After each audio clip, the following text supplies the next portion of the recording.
nós vamos refletir no Salmo 78, um salmo de Masquil de Asaf, que quer dizer um salmo que ensina ou fornece percepção da vida prática, ou seja, o que o salmista quer passar aos seus leitores referente à vida prática, referente aos ensinamentos de Deus, para que nós venhamos a conduzir a nossa vida conforme as experiências que Deus nos faz passar. E diz assim no versículo 1: Escutai a minha lei, povo meu, inclinai os ouvidos às palavras da minha boca. Então ele já começa este salmo com o ensinamento: escutai a minha lei, o que o Senhor quer falar. Escute a minha lei, escute os meus ensinamentos, escute a minha história, para que você tenha uma história de sucesso. E ele continua: inclinai os ouvidos às palavras da minha boca. O Senhor, ele sempre fala conosco através da palavra dele, através da Bíblia, quando nós nos ajoelhamos ou quando nós colocamos os nossos pensamentos voltados para Deus e vem aquele sentimento, aquele algo a mais no nosso coração, que é o Senhor falando conosco. Então, o Senhor diz já nesse primeiro versículo: escutai e inclinai. Inclinar os nossos pensamentos, os nossos ouvidos, a nossa atenção ao que Deus quer nos ensinar. E não ensinar esporadicamente, mas nos ensinar diariamente através da história da nossa vida, a história da nossa família, a história dos nossos pais, que o Senhor usa para nos ensinar. O Senhor usa dessas histórias para não errarmos, para não tropeçarmos. E continua no versículo 2: abrirei a boca, uma parábola, proporei enigmas da antiguidade. No Novo Testamento, o Senhor Jesus, ele fala muito conosco através de parábolas. Utiliza-se de culturas, de práticas contemporâneas, contextuais da época, para que as pessoas entendessem o que Jesus estava falando, para que o Senhor Jesus, ele ensinasse as pessoas. E o salmista aqui, ele fala exatamente dessa forma: vou usar de parábolas, vou usar de práticas do que já conhecemos, para que tenhamos o entendimento de quem é Deus para nós, ou daquilo que Ele quer fazer conosco, ou dos caminhos que podemos andar e nos caminhos que não podemos andar. E no versículo 3 diz assim: os quais temos ouvido e sabido, e nossos pais nos têm contado. Ouvido e sabido. Sabido, novamente do hebraico iada.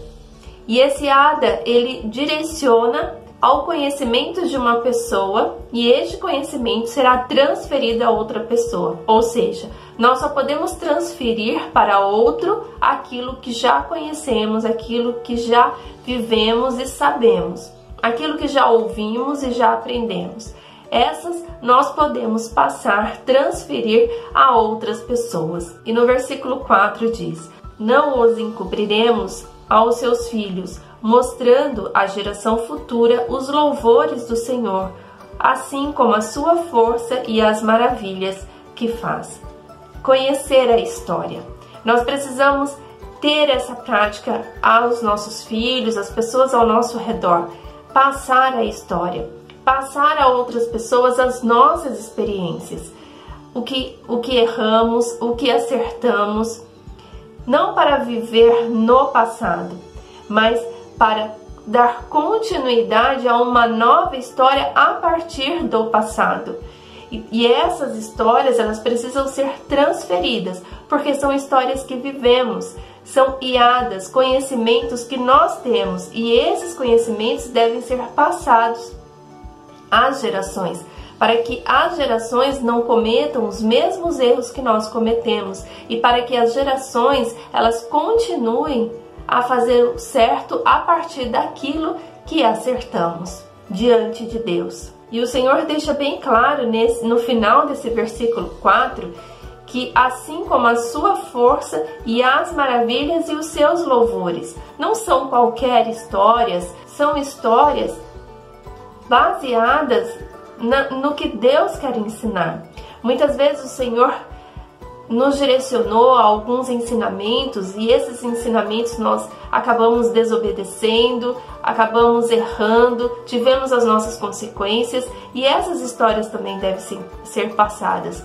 Mas há também aqueles momentos que passamos direcionados por Deus e que obedecemos e que conquistamos vitórias e bênçãos a partir da obediência. Então não são qualquer histórias, são histórias que Deus te ensinou, que Deus te fez passar, onde você foi provada, para ser aprovada. São essas histórias que devem ser passadas às gerações. E por que o Senhor nos faz esse ensinamento hoje, de passar essas histórias às gerações? Porque no versículo 5 diz assim: porque ele estabeleceu um testemunho em Jacó e pôs uma lei em Israel, e ordenou aos nossos pais que a fizessem conhecer a seus filhos. É uma ordenança do Senhor. Passarmos a história aos nossos filhos. É uma ordenança do Senhor contarmos aos nossos filhos e às gerações futuras sobre quem Deus é, sobre as suas maravilhas, sobre os seus feitos, sobre o seu poder, as suas leis, os seus princípios. É a ordenança dele. Então nós não podemos passar despercebido por essa ordem de Deus para a nossa vida. É necessário, é um dever nosso passar às gerações as maravilhas do Senhor. E tudo isso é para um objetivo, que diz no versículo 6, para que a geração vindoura a soubesse e os filhos que nascessem se levantassem e a contassem aos seus filhos, de geração em geração. A soubessem o quê? A história. O conhecimento em Deus. Guiada com Deus. Eu só posso transferir o que eu já sei. E o Senhor fala nesse versículo 6 que as gerações devem passar a outra geração. Não pode acabar em nós ou na próxima geração. É de geração em geração. E no versículo 7 diz: para que pusessem em Deus a sua esperança e se não esquecessem das obras de Deus, mas guardassem os seus mandamentos. E no versículo 8: e não fossem como seus pais, geração costumaz e rebelde, geração que não regeu o seu coração e cujo espírito não foi fiel para com Deus. O salmista aqui diz de uma geração onde não foi fiel.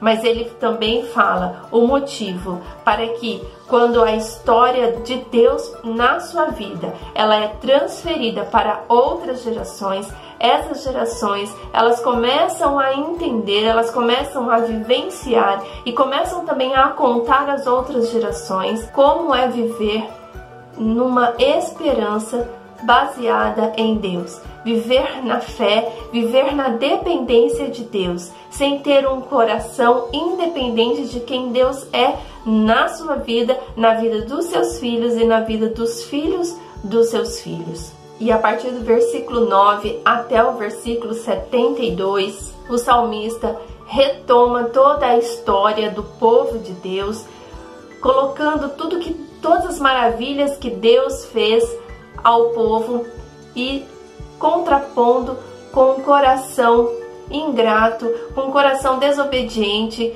que em momentos da caminhada do povo de Deus tiveram como decisão. Muitas vezes pela angústia, muitas vezes pela falta da fé, muitas vezes pela falta da paciência, entre outras emoções que os corações ali estavam envolvidos na época, na história, fizeram emoções que momentaneamente se afastavam de Deus.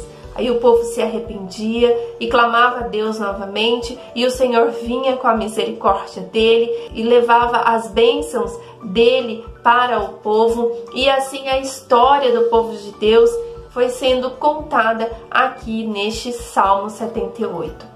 Mas o que o Senhor quer falar conosco é que a nossa história, a história dos nossos pais, aquelas histórias que nós ouvimos e que muitas vezes não damos atenção, porque falamos é coisa do passado, mas há histórias no passado que nos faz aprender sobre Deus. E histórias que vivemos hoje serão histórias que farão com que as gerações futuras também aprendam de quem é Deus. Por isso, toma uma decisão.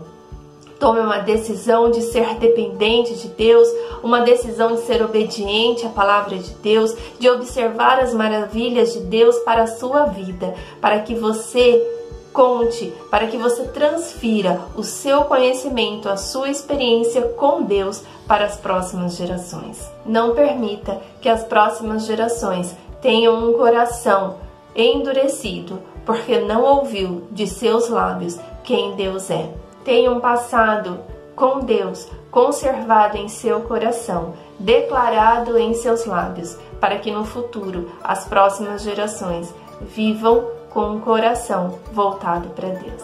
Em nome de Jesus. Amém.